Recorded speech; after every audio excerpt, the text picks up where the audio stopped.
Unfortunately, going to prison very soon, but taking the opportunity to speak to you today about some missteps and bad decisions to try to help people in the future. I didn't make the situation better that when they called me, I was like, oh, it's on its way. Maybe, the transfer, all the things which were Bubamaises and was just wrong to say. But again, not irrational. I was nervous. I thought I was able to cover up. I thought if I just got the money, it wouldn't be a problem. I just dug the ditch deeper and deeper. So August 2024, I was sentenced, and then they sentenced me to the 15 months in prison. I really want to change this into something productive, and it's going to take time. And I know there's people that were hurt and that would probably hear this and be like, what is he talking about? Because to them, it's just, we just want money and you're an idiot or whatever, wherever they're thinking. I don't know. But to me, I've got a long life to live, and I hope to take a bad thing and turn into something that can be good. Tonight's episode is one that's bound to leave an impact. I sat down with a man on the eve of a life-changing moment, his admission to prison. In this conversation, he openly shares the choices and missteps that brought him here, with the hope that his story might serve as a lesson for others. It's raw, it's real, and it's a reminder of the importance of accountability, resilience, and the possibility for change. This is a story we can all learn from. Being a Jew, awesome. Managing personal finances, not so awesome. Welcome to Kosher Money. Welcome to Kosher Money. We have Eli Tilson here with us, originally from Monsey, New York. But through Israel, right? You're also an Israeli citizen? Yes, did the army, stayed in Israel, lived in Israel, had my kids in Israel, got married in Israel, and then now a patron of Seattle, Washington. Okay, so you definitely have a lot of miles. Yes, a ton of miles. Gotcha. Okay, so this episode's a bit different than one of our normal episodes, and I'll let you walk us through it. So what year did you move back to the States? Well, I moved back about a year and a half ago to the States. So I was in Israel almost 18 years. Okay. Prior to that, obviously, Monsey, MTA, YU, Gush for yeshiva. Then went to the army, did the army, commander, combat, Israeli army, stayed in Israel, married almost 12 years now, 11 years, 4 kids, Baruch Hashem. Our last kid was actually born in Seattle. So my wife was pregnant when we went back. We went back for my wife's dad passed away, unfortunately. And then I guess this is why it makes the episode a little different maybe than other things you've done. I was actually arrested in Seattle. So I was actually expecting to go back to Israel. Mm-hmm. And then that was a big, obviously, change for me and my family. I had to stay in the States and unfortunately going to prison very soon. But taking the opportunity to speak to you today and to some others about some missteps and bad decisions, etc., to try to help people in the future. So before we get into it, and we'll go through the timeline dating back 5 years ago, but why are you sitting in front of a microphone, right? I would imagine someone who did get arrested and is going to prison would potentially be either embarrassed, introverted, shy, ashamed, whatever you want to pick. Why do you feel that it's important to be sitting in front of a microphone and potentially talking to hundreds of thousands of people?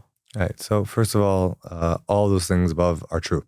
I am embarrassed. I am ashamed. It's not an easy thing to talk about. It's a big chilul Hashem in a lot of ways. The reason I am forcing myself to do this, which is uncomfortable because I come from a world where I always was pretty confident and felt good and felt very confident in every kind of situation. Through this process, I met the Aleph Institute, which is a institute and specifically Project 432, but the whole Aleph Institute has helped me through the sentencing process and this whole criminal justice process, which is not a easy thing to navigate, let alone for yourself, but also for your family, for your children. There's just so many things.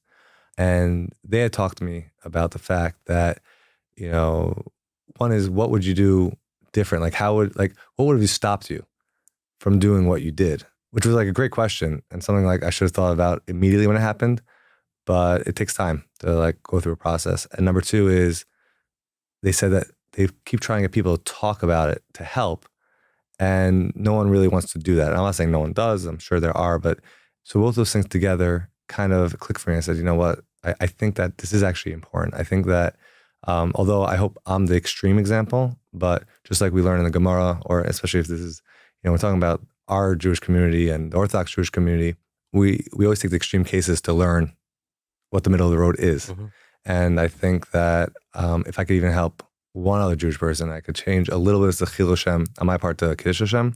I've heard people has not been a comfortable situation, and I don't feel good about where I am.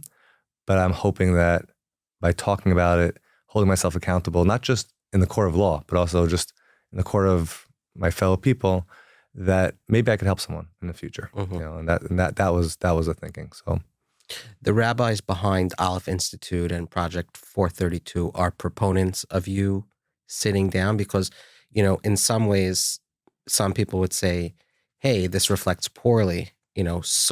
Granted, he's only one person, but because he's Jewish, this potentially could reflect poorly, but there's also a lot of good that can come out of sharing what took place and the lessons you've learned to potentially help others. Do you feel that the rabbis are supportive of you sharing, or would they rather you go to prison and not say a word? Good question. I think actually the ones that I've come across are actually encouraging and saying this is good. I've been around the rabbi world for a long time, Mm-hmm. In the sense of different yeshivas, different types of structures of yeshivas. So I can understand where the question is coming from because I've seen that side also. But specifically with me and specifically Aleph, they've been very encouraging. Opposite, I think they see that it was different if I was maybe in 8th grade, high school, college, or even older as a business person already going through this thing, and I had met someone or heard someone on a podcast or heard someone speak in my school. And it has to come from an authentic place, which it really is tough. It really is tough. And I don't want to come off cheesy or not, but it's just the reality is that it's not an easy thing to say. You hear a lot, I made a mistake, but it's not a mistake. A mistake is when you try to do the right thing and you slipped and fell. Mm-hmm. This is, no, I was making a bad decision. I could rationalize it, but that's not really going to help anyone. And this is a very quick way of saying something that's taking a very long time to process. It's not a day thing. So I think that they've been very encouraging in that way. And like anything in life, there's going to be people who like it, people who don't like it. The idea and the main purpose, the only purpose for me here is to see if I could help anyone, because that's the key. That's the key. I think that that's super important. And I think it's a very embarrassing thing to go through when you're in these situations. And if they know they could reach out to Aleph, to myself, and there's someone there that can give a helping hand, it could change a whole family. Right. There were two ways to start this podcast. One is to get into the weeds of it and talk about what happened. But I think those questions and answers are important pieces so that if someone doesn't make it all the way through for whatever reason, they listen to half the episode, I want them to have those foundational thoughts. Perfect. No as we start this conversation. So, okay, let's go to 2019. Tell me about the line of work that you were in. What were you doing day to day? I was in the real estate business. So I started off managing buildings in Europe. And then from there, kind of fast forward, I was for a company, for a large company, and then did nicely there, learned about the real estate world. We're talking about 2.5 years, maybe 3 years. And then went and opened up kind of my own company with a family company, but in a sense of, my first time having my own company. Initially was to broker real estate deals on an institutional level. So take Israeli institutional money and bring it to U.S. real estate. And we were somewhat successful doing that, closing a few deals.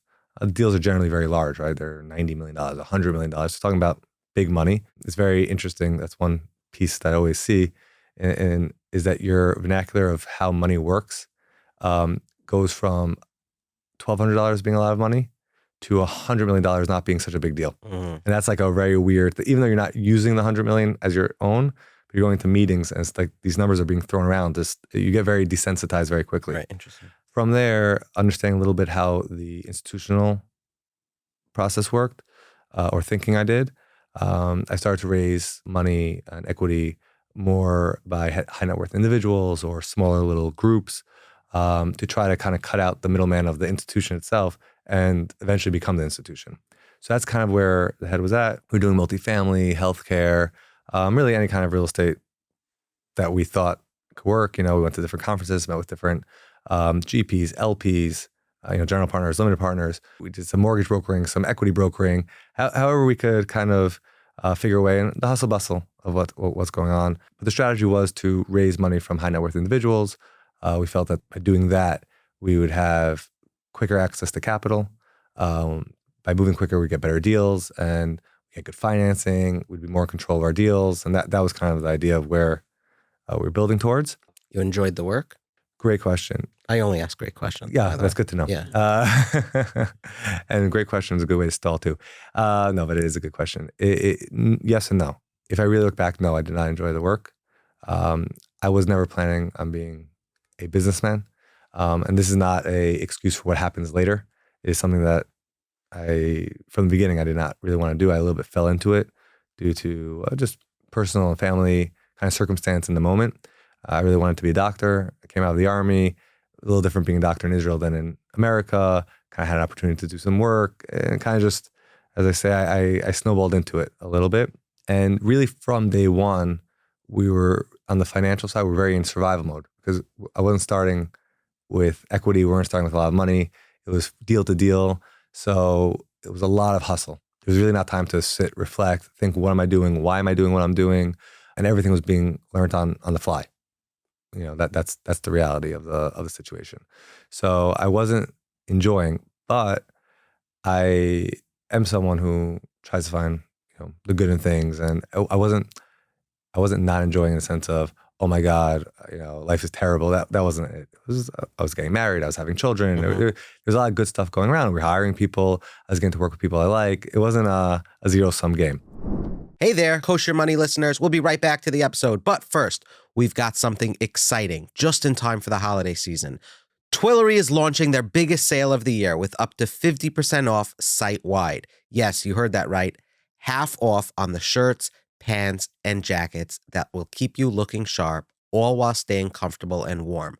Twillory's lineup has you covered, whether you're upgrading your work wardrobe, looking for the perfect gift, or just treating yourself because you deserve it. I have to mention I'm loving their vest. I'm not wearing it right now, but I'm going to be cracking it out for the season. It's the perfect layer for staying stylish in cooler weather and seriously, seriously comfortable. Plus, their dress shirts and polos have become my go-to. They're so comfortable. And here's a little something for being a Kosher Money listener. Use code CHAI, C-H-A-I, at checkout for an additional $18 off your first order at twillory.com/koshermoney. Link is in the show notes. But hurry, this sale is for a limited time only. You can mix and match. Don't miss out on the best prices of the year. Head over to twillory.com/koshermoney and get that closet ready for the holidays. Enjoy. It was also a time where money was a bit more accessible than it is now 5 years later, right? You think back to COVID and all that money being pumped in, getting people to invest into real estate deals. Did you find that to be difficult? Yeah, no. So I think when you go back, let's say take it back about 9 years ago. Yeah. So you're a couple of years after the 2008 and the Great Depression. There was a lot of money that was flooding the markets, especially foreign capital. So we had done deals with Chinese groups. We had done deals with Australian groups. People were asking you to take their money in a lot of times. And within our world, within the Jewish world, you go to shul and you're making deals, right? I was in my mid to late 20s initially when it started happening. You don't stop to think. And I think this is a very important piece if we're talking about, how not to fall into the trap of these things is, your ego, you sit with a guy who has multi-millions of dollars, even billions of dollars, and they're telling you, I need you for this deal. Really, you should be taking a second going, wait, I'm 27 years old. I don't have a lot of track record. Why is he... why do you need me? Right. Maybe I should be working with you or for you, get that, or there's something I'm not seeing. It just doesn't add up, or you're not really who you say you are. There's something missing there because the hardest part about real estate and a lot of businesses is having the right track record and experience to be successful. And it's a fine line between being a young entrepreneur and needing to go for it and taking the risks, which is a key to being successful. I'm not saying don't take risks, but you got to be honest about the risks you're taking, understand where you're at, and don't use other people's money by saying, "Hey, I have the experience," even though you Right. don't. You know you don't Right. have the experience that you really do have, because at the end of the day, what ends up happening is that now you have to cover up for your lack of experience, and that's really where the start of these pitfalls. I see it a lot, because as much as I saw it with myself, I also recognized it in a lot of people around me. You know, it still goes on. It's an ongoing issue. You're right. Today, there is probably the money is not as available. Mhm. I'm saying this publicly now, I'm not looking. This is not a interview or a thing to me to get back into the real estate world. It's not me looking to get back into the finance world. I think for me, that is something that I'm not looking to do. I don't find it interesting. The past year, I've been working in construction. I went back to Mhm. working with my hands and trying to, because a big part of my mistakes came from sheker, came from lying. Mhm. It came just not saying the truth. However, I could rationalize a million ways why I Mhm. did what I was doing, but that's just the reality of it. And I think that things like construction, or something that's more, for lack of a better term, blue collar Mhm. in a sense, and doing it just yourself, Mhm. taking the time, is just, you can't get more honest than that. Either you built the wall, you didn't build the wall. You fixed the house, you didn't fix the house. There's not Mhm. really much you can do. And I got very good advice from a Rav on that. Mhm. I was talking, because I was potentially going to sales again, Mhm. and he's like, "You just seem so uncomfortable." I was like, Right. "Because it's like I feel like an alcoholic in a bar, you know? Right. Like I'm saying I'm not going to drink but like I'm the bartender. Like what? This Right. doesn't feel right for Right. me personally. I'm not saying that that's correct for everyone. There are people who are going to make mistakes, and there's tshuva and doing things, and it's just for me personally. So this isn't. I think that's also important. This isn't me doing a tour to get back in good. Right. Well, I apologize. I'm rambling a little, No, it's going a little okay. long, but I think it's an important point, because when I had that recognition of like, was I was talking to Rebbeim in the community, and I was saying to them, it's very difficult that first day, because I got arrested. I have an ankle monitor on my foot, and Uh-huh. I'm going back to Shacharis in the morning when everyone thought I was going back to Israel. And I had this moment, and again, I'm going back to it, that my biggest problem was just not telling the truth. And now I have to go into the situation. It's like, what do I say? Right. And my head was automatically going into story mode. Like, this happened, that happened, Right. up, down. Right. I'm trying to be helpful for my father passed away. So, Right. your head goes into a million things. Right. And I just was like, you know what? No, like it's just wrong. Right. And really, it came from a Torah place. It came from just like, how can I tell my kids we're Torah Jews? I'm just like completely not doing it right. It Right. just, and it was hard. It is hard. And I just went to them and said, look, this is what's going on. Like, Right. as straight up as I can. Some people got a little like, oh, whoa, So what did you do? What led Oh yeah, to? I'm sorry. We never touched on what I Yeah. did do. So the specific thing I was arrested for is, I initially was something called the securities fraud, which is very broad. More specifically, was arrested for or sentenced for as a travel act, which basically means people were investing money into a deal, and I was brokering between the two deals, and as opposed to, and the money came through my accounts. Again, these are bad practices, not doing it right. It lends to a lot of other issues in organization. We could talk about that a little bit about, I think that's a big red flag when if people are looking to invest, Mhm. or people who are managing investments, Mhm. putting on the right border and doing it in the right way is extremely important, because on both sides, you could fail without really trying to fail, without trying to, you don't have to try to steal for the money not to, and that's what happened. I mean, money was transferred to my account. We had dividends to pay on other deals, Mhm. and it was messy, and we weren't organized, and we paid those out thinking had time to pay the other, and it was very easy to raise money for me, and I had other money coming into that account, and I really thought it was going to happen, and then those investors never came in, Mhm. and the initial guys who put the money in there for the other deal, the money never got there. How much money are we talking? It was $650,000. Mhm. The So deal, that at one point that money was sitting in your bank account. That's yes. $650,000. That was sitting in my bank account, and then and it never got to the deal that I was supposed to get to. Mhm. It went to other deals, And they and called you and said, "Hey, what's?" so initially they called me because they had spoken to the group where the money was supposed to go to, and say, "Hey, did you get? Here's the agreements. Did you get the money?" And they said, "No." I didn't make the situation better that when they called me, I was like, "Oh, it's on its way." maybe, the transfer, all the things which were complete, were Bubba and was just wrong to say. But again, not irrational. I was nervous, and I thought I was able to cover up. I thought if I just got the money, it wouldn't be a problem. And, I just dug the ditch deeper and deeper. And this was December of 2019. So you're talking 3 months later, Corona. And so I never was able to pick it back up. And also already in August previous to that year, I was already a little bit checked out in the sense of I was not looking to do as many deals. It was a lot of things happening at the same time.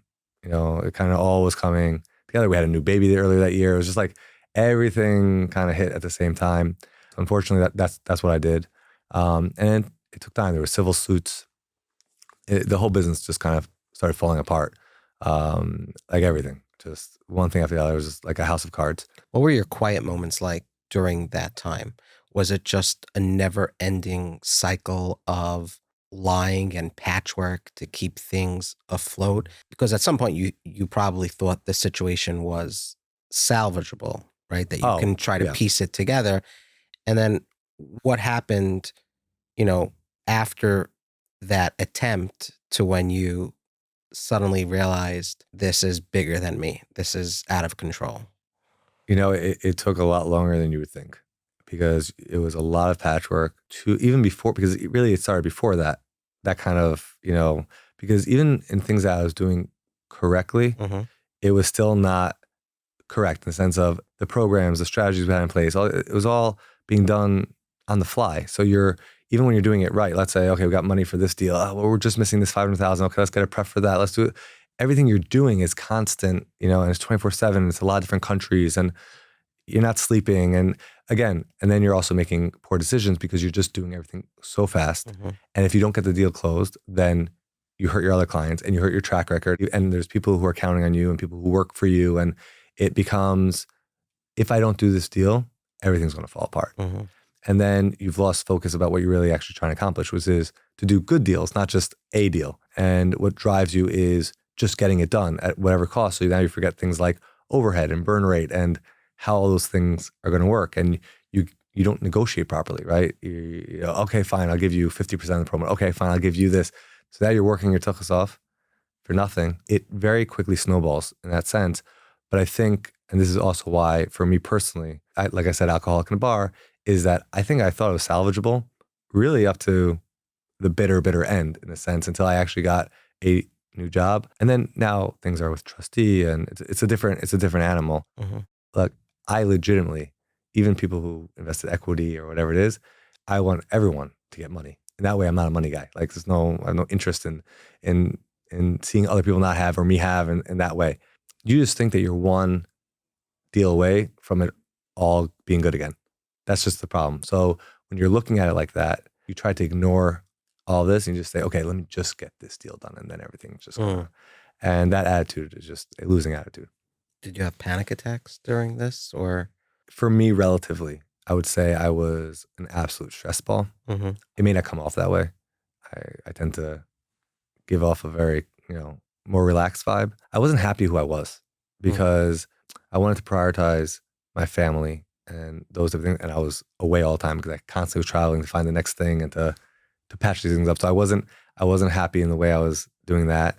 I wasn't happy in the way I was doing the deals because it's kind of like, I like sports. So I tend to go to sports references, but it's kind of like as you get older in sports, your head says, oh, go here, go there, get the ball, get the puck, whatever it might be. But your body just can't really catch up. It's kind of something similar with the deals. It was like, I kind of know where I want to get to, but just not getting there, which is extremely frustrating too, because you want to do well. It wasn't even about me and me making money. It was about, I want to do well for the investors. These people put trust in me and I'm completely failing them. So forget everything else. That's just, that in itself is a hard, burden to bear. And not woe was me, just in the sense of that was the feeling going through the process. Were those original investors calling you nonstop once they realized something was? I think that, first of all, yes. So a lot of, not the phone calls and threats and things that you get is it's crazy. And debt. I owed money because I was borrowing in order to, borrowing from Peter to pay Paul to keep the lights on, to keep things going. So the debt is a killer. And, if there's one recommendation I could do for people is stay as far away from debt as possible. And if you are taking on debt, understand it to a T, how it works, when it works, what the rates are, what the default rates are, what it means for your business. Really, really understand it. If you can't explain it, then you shouldn't be borrowing the money. And I see that a lot. People borrow, and I did a lot of deals. I was in a lot of meetings. I saw a lot of stuff. And I would say a good half of the guys, they can't explain their debt to you. They can't explain their mortgage to you, especially guys who are managing other people's money. You'll say, oh, so what's the debt on this project?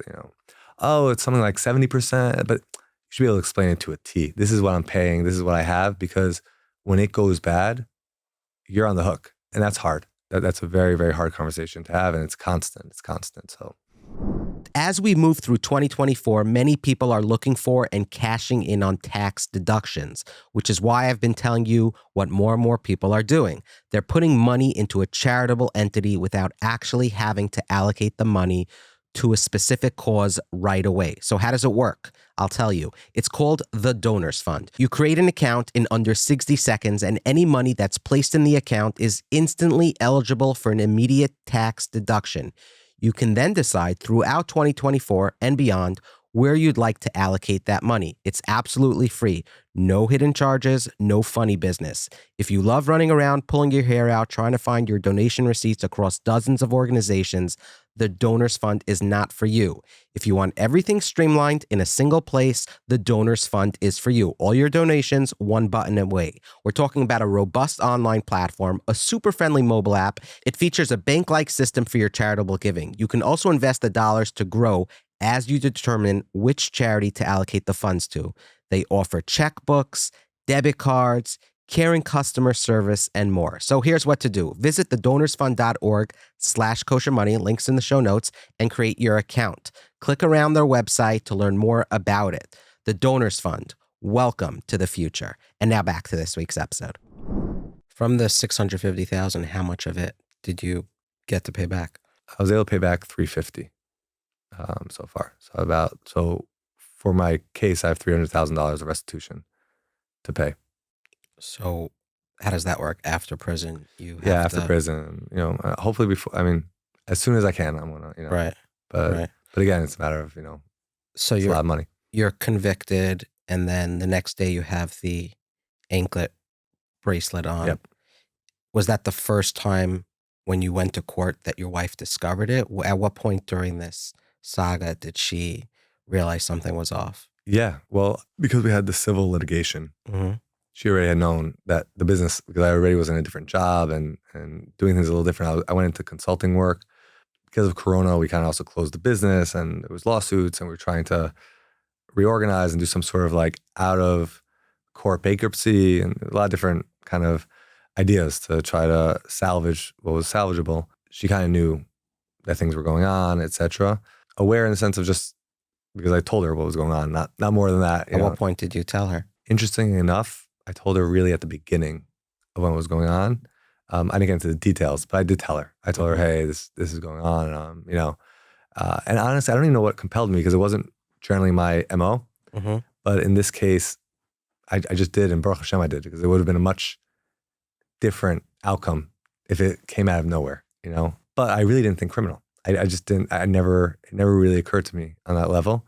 And someone like, how do you not know? But I really just didn't.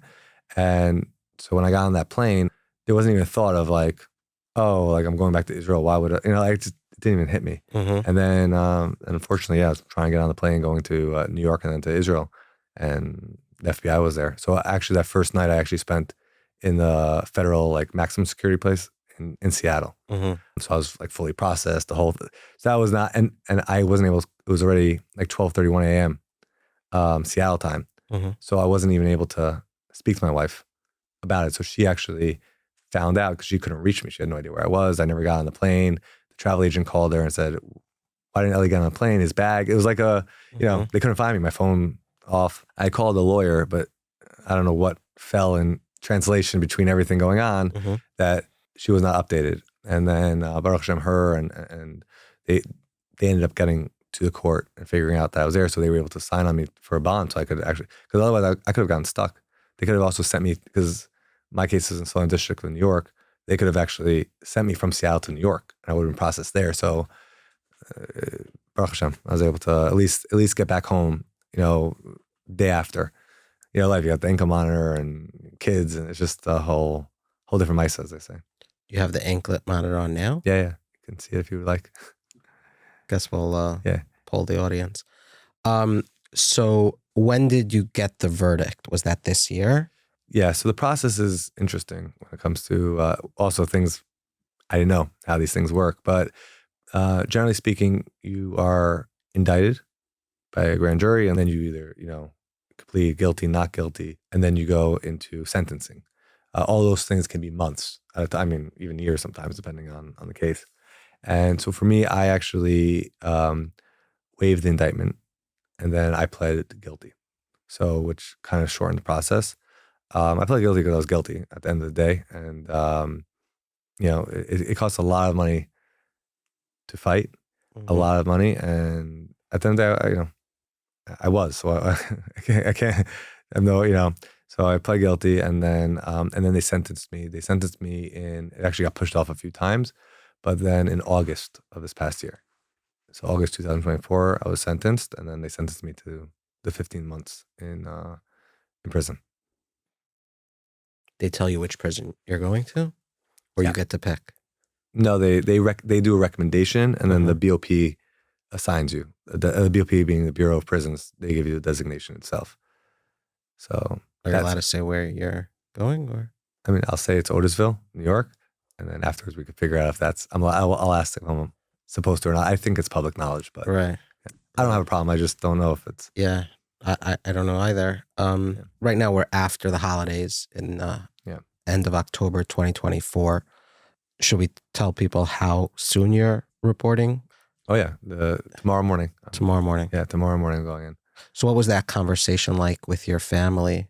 They were in Seattle when you. So yeah, so they're in Seattle. We're all together over the Chagim, the holidays, and it's not an easy conversation. I don't recommend it for anyone. How old's your oldest? My oldest is 10. So I have a 10-year-old boy, 8-year-old boy, 5-year-old girl, and a baby. Baby's the easiest conversation we had. It's also, and this actually where Aleph is very helpful, but also just being a parent and trying to be a team about these things it's a weird situation because I'm going to this, I guess, vulnerable place, and you're going to prison. It's different. It's something that I don't know really what to expect. You could talk to people, you could this, but you don't really know. But it's my fault. Like I'm the one who did it. So now I'm leaving my family. They're sad I'm leaving them, but it's like it's a hard thing to explain to your kids and to find the balance between being a good dad and saying, I want to be a role model to you, and also saying, I make mistakes. So finding that right balance, is always tough. But my wife and I would decide together kind of to go the just tell them really what's going on route. Obviously they're little, so within their own, each one understanding it in their own way. You can't tell people how to parent. That's not going to work. Nor would I. I just think that you have to understand your kids. And for my kids, I think it was the best because they kind of know now that I'm not leaving them because I want to. It's because I kind of have to. I'm not saying, I'm going for work, or I'm just going away for a minute, or whatever other excuse you can use. And they can ask questions. And I think that's important because it gives them a little bit more security. And I feel like I'll be straight up with them, and, they could, and at the end of the day, they're my kids, so you have that bond, thank God. And, but it's hard. It's hard, Which age kid took it the hardest? My oldest, because I think he gets it the most. How old is he? 10. 10. And I think he understands time the most.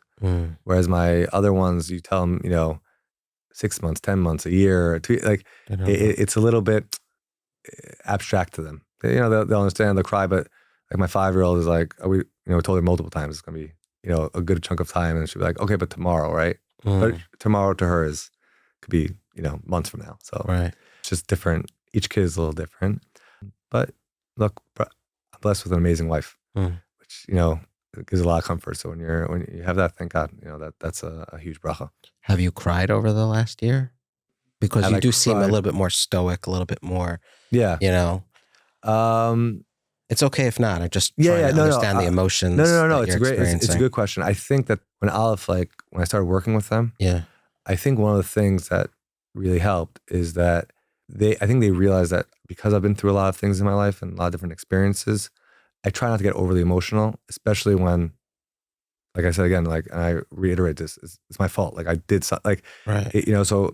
so to me, it's not just being strong. It's not a fake. It's about being, and yes, like in court, it's my kids and family, that's the most emotional part. That's the part that hurts me the most. And that's the part that I would cry over, in my own way. Everyone cries, I think, in their own way. Right. But I think being sad and downtrodden, and it's not being productive. Like, and I really want to change this into something productive, and it's going to take time. And I know there's people that were hurt and that would probably hear this and be like, what is he talking about? And, like, because to them, it's just, we just want money and you're an idiot or whatever, wherever Right. they're thinking. I don't know. But to me, I have God willing, a long life to live. And I hope to take a bad thing and turn into something that can be good. And if I can use those experiences and talk about them, I think that could really help. And also I think within my family, because it holds me accountable. And I think telling my kids was also huge because that holds me accountable. Like, wait, Dad, remember you did this and you're back in that business. Like, I'm going to think twice before anything I do, because those little guys, they know. They're looking at me. I'm talking to them. It's not just, put it on the rug. Let's not talk about it. People in community, they know. People outside, they know. It's not, I'm putting myself purposely a little bit into a box to say, hey, I had this problem. I have this problem. So like, let's be aware of that when you're with me. Because I think that's important. I think owning up to things is important. Otherwise you can't move on, What's your message to the people that you hurt? Oh, I think that, first of all, of course, although I don't know what it does saying sorry, but I'm beyond sorry. And I just hope one day that at least somehow, some way, some level of the restitution can be made properly. That's for sure. And, monetarily and also emotionally, because there's people that are just relationship wise that I've hurt, and there's bystanders to that too. It's not just the person directly. And the other thing is, and this is a message to people who raise money from people.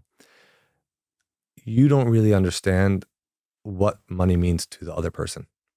I personally, and I realize this through the process, am not a money person. Money doesn't give me satisfaction. It doesn't give me worry. It's just a number to me. It doesn't give me, I wasn't built that way. And I think everyone's a little bit different. Like you would never have heard me say, oh, I don't have money, so I can't sleep at night. That's just not something that it doesn't click for me. But there are people who really have that, and it's real. And this is not a knock on them. God forbid, opposite. It's like, I didn't understand that. So here, even if I told someone, forget the illegal stuff. I'm talking about just on a moral level. Like you tell someone, I'll pay you in a week, and it's going to take 2 weeks, but you just want to get them off your back. Or even if you thought, but you just really just don't know. That in itself, I didn't know how much that could hurt someone, what that means for them sleep-wise, that they don't know what's happening. Then I didn't understand that at all. And, you call it immaturity, you could say but it's not. It's really like when you say like you have to be in the shoes of someone else, like I really didn't understand that part. So it's not just an apology from, I'm sorry for what I did. It's also like, I'm sorry I didn't understand that, because I really didn't. It took me a long time to get it. That's very interesting. I think about that a lot, especially when someone owes somebody money and they push them off for whatever reason, whether business is tough or they're not communicating, whatever it is. And to me, I'm thinking about that person who, like you said, can't sleep at night. But I always wonder, how can someone do that to somebody, in the sense that it means so much to that person? It causes physical stress to them, mental anguish. And, someone who is pushing somebody off has to think twice. Hey, maybe my relationship with money is different. Right. And I think that also the person who's pushing them off doesn't understand them. And I think their anguish is that they know they don't have it and they don't know what to say. Because when you take responsibility for someone else's money, right? Someone lends you money and you want to pay them back. I don't think it comes from the place of, I don't want to pay you back. I think it's, I don't know what to say to you because I don't have it. And I think and when it comes to, if we got into the chinuch part of it, is teaching someone how to say, I don't have it. How do we work this out?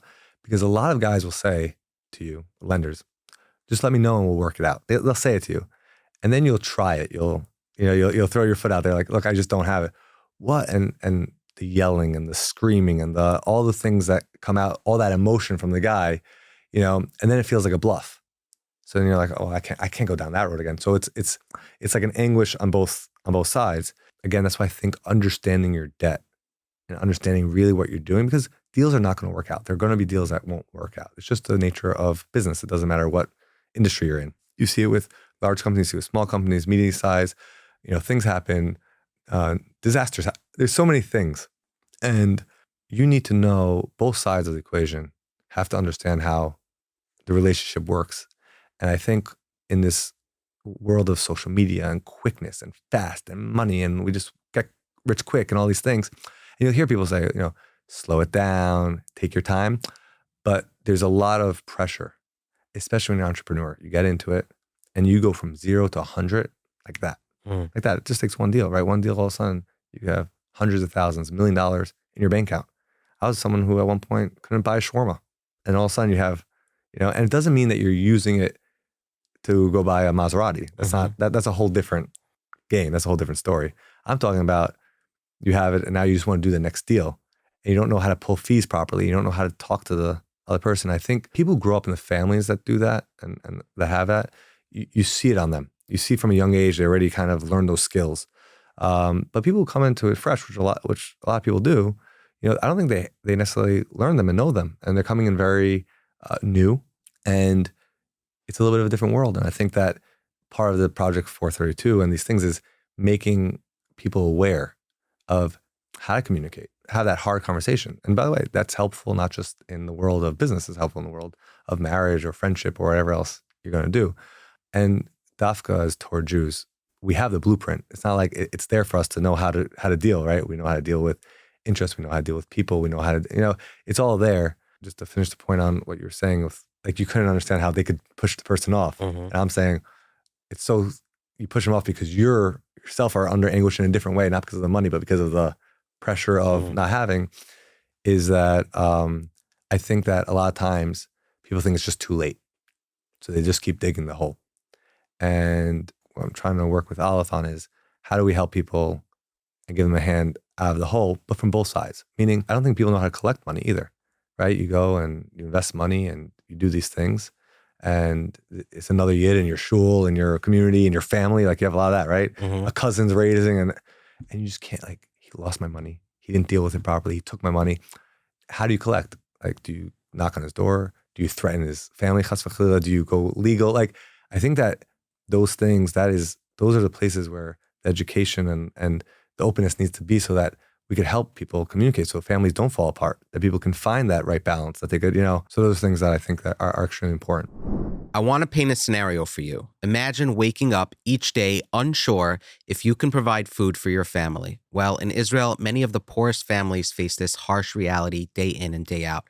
They find themselves in the heartbreaking position of begging their relatives, friends, and community for help just to secure the next meal. This constant struggle not only affects their physical well-being, but drastically hurts their dignity and self-respect, as you can imagine. But together, we can make a difference. We really can. There's a food program in Israel that's stepping in to help these families. They provide nourishment, restore a sense of dignity. This program from Colel Chabad relies on the generosity of people like you. They cannot do this vital work without you. And they see these cases up close and personal, and they say it breaks their hearts. These are real people that are asking friends in a WhatsApp message. They're calling an uncle. They're literally going door to door. And without Colel Chabad, that would never stop. So Colel Chabad needs our help to do this great work. If you want to lend a hand, check out kohelchabad.org/kosher money. The link is in the show notes. Whatever you can give, let's pull together and support our family and friends in Israel. This war has taken a great toll on them, and Colel Chabad needs our help. So every donation, no matter the size, no matter the currency, makes a real impact. Again, the link is in the show notes. Thank you for your support. Thank you on behalf of everyone in Israel who may or may not speak the language that you speak, but they know and feel your support. And Colel Chabad is our partner in all of this. So reach into your pockets, pull out your credit cards, make a donation, whatever you can. Literally $5 goes a really long way, and we cannot thank you enough. Now back to this week's episode. What was your relationship with God before this happened? And what's your relationship to God knowing that you are heading to prison tomorrow morning? I would say I was always a God-fearing Jew. Um, you know, more religious, less religious. You go through different processes through your meaning. When I mean more or less, meaning making meaning, not making meaning, making sure I'm learning during the day, not learning. All these type of things. Through age always. But I went, like I said, to Yeshiva University. I went to Gush. I went to good yeshivas. It wasn't like I was ever far away. But I think that at this point, I'm starting to finally have an honest relationship with God. Whereas before, I was going through routine more, maybe. It was, I knew it was important, and I felt like I did things to show that I felt important, like going to the army and making effort to go to shul. And I would get into these like, you get into stages where you're like, okay, I made minyan, kind of like the gym, right? You make minyan every day, and then you kind of miss once or twice, and then you kind of miss for a few weeks and get back into it. I definitely went on those ups and downs, but that was all routine based. Whereas now it's thought out reflection and growing every day. It's not, and I think Dafka, if anything, it's making it a stronger bond to that. What have you been told happens to people when they're in prison? You're going for 15 months. Right. What happens during the time in prison? And what can you expect as the person who's walking out of prison in 15 months? From the little I've spoken to people who might have been in there or et cetera, number one is that you are locked in.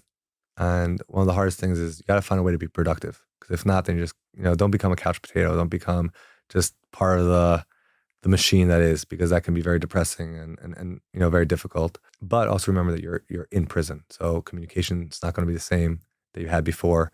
So finding a way to communicate with your family in the right way so that it's productive and they feel like you're still connected even though you're not, is very important. Keeping your head down. Don't make waves. Don't you don't have to be the alpha in the room, like kind of, and I think that the key is that to get out a better person if I can, to use this time productively. That's something I heard a lot. Try to find a way to use time productive. Are you scared to go? I'm scared to leave my family. Mm-hmm. I'm not so scared to go, meaning I'm not, of course it's their nerves and, you never know what's on the other end. I don't want to belittle the thing, but I have life experience. I've been through a lot of stuff. It's not, I'm not going to maximum security prison. I don't think it's like the movies necessarily. I'm not going to downplay it. It's not going to be an easy thing, but I have a goal. My goal is to get back home to my family. So at the end of the day, that's just the bottom line. But leaving them is extremely difficult. When you found out it was 15 months, were you relieved? Because it could have been years. It could have been more. It could have been up to 24 months in the point system where we had. It's a weird thing because the sentiment that I got, although people told me, you get time, etc., there's a point where you almost feel like, oh, you know what? I'll be one of those that doesn't get. Because you get letters, you get people giving you support. And I'm happy I never said this out loud. But in my head, I think at one point I felt like, you know what, maybe I'll just get time served. Maybe I won't. But what was really crazy when I was there, and this is maybe when you asked about Hashem, and this really came up with me for Yom Kippur, was that when the judge said it to me, I really felt like God told it to me. Like it wasn't just this like the guy in the robe saying, you got it. It was like a reality check from Hashem being like, no, this is you need this. Like not need this because, there's a reason this is happening. And part of it's because of behavior, meaning you should have expected more of yourself and you should have done better and you didn't. So this is what your punishment is, and or one of, you never know with Hashem. I don't want to, Was your davening different over the holidays? Like certain words stuck out to you differently? 100. First of all, even just every day, Matir Asurim. You never think about that as my learning's different. It changes your perspective on so many things because it's not about the going away part. It's not the punishment. The punishment is obvious. You did something wrong, meaning it should be obvious. Maybe that's a better way to say it. It's actually, why did I get into that position in the first place? Like, what was I thinking? I do go to daven, and I do the learning, and I'm raising my kids with kippah and tzitzis, and I'm doing all the things that, but wait, am I? Like that I think through my davening, And it really started the previous Yom Kippur, right? Because the previous Yom Kippur I was already got arrested, and I think going through, and it's not just a Yom Kippur, it's an everyday thing when you're davening, and it's almost like learning a language. I don't know if you know other languages, but you see this a lot with like American Jews with Hebrew, right? Mm-hmm. They'll know enough that they go around the shuk or they go in Tel Aviv and they feel like, oh, I could converse, and then all of a sudden they have like an Israeli friend. They're like, oh, I don't know Hebrew at all.